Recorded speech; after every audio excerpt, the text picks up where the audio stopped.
Israel को डराने वाली बहुत बड़ी खबर आई है। अमेरिका से ये बात पक्की हो चुकी है कि हमास के आगे इजराइल फेल हो गया है और अगर उसे गाजा में हमास को खत्म करना है तो अगले 3 साल तक उसे इसी तरह बमबारी करनी पड़ेगी और इस बात ने नेतन्याहू को बुरी तरह फंसा दिया है। देखिए रिपोर्ट।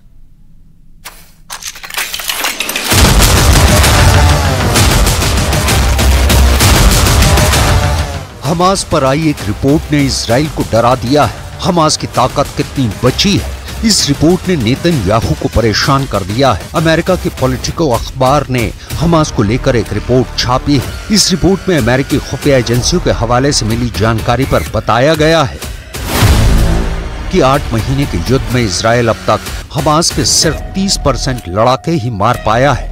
यानी रिपोर्ट में पहली बड़ी खबर यह है कि 70% हमास अभी भी बाकी है। 70% मतलब 2/3 हमास अब भी इजराइल से टक्कर ले रहा है। रिपोर्ट में दूसरी बड़ी खबर यह है कि इजराइल ने गाजा में हमास की सिर्फ 35% सुरंगों को तबाह किया है। यानी गाजा में हमास की 65% सुरंग अभी भी एक्टिव है। यानी 2/3 सुरंगों का इजराइल अब तक पता नहीं लगा पाया है। इस खबर से इजराइल में ऐसा पॉलिटिकल तहलका मचा है कि सब बेन्यामिन नेतन्याहू से पूछ रहे हैं कि क्या इजराइल हमास के खिलाफ युद्ध हार रहा है। नेतन्याहू बहुत बेचैन है, नेतन्याहू बहुत टेंशन में है क्योंकि रिपोर्ट के साथ अब हमास के नए नए खतरनाक वीडियो भी वायरल हो रहे हैं।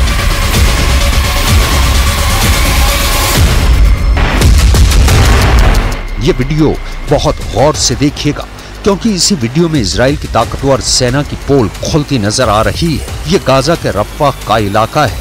अचानक एक गड्ढे से हमास के लड़ाके बाहर निकलते हैं। उनके हाथों में टैंक उड़ाने वाली माइन है। ऊपर इजराइल के टैंक खड़े हैं और ये है हमास की एक एंटी टैंक माइन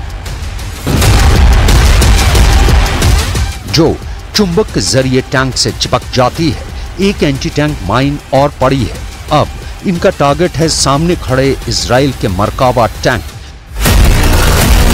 हमास के 2 लड़ाके ये एंटी टैंक माइन उठाकर इजरायली टैंक के करीब ले जाते हैं। पहली माइन मरकावा के पिछले हिस्से की तरफ फिट करने के दौरान एक इजरायली सैनिक भी दिखाई देता है जो पूरी तरह बेखबर है।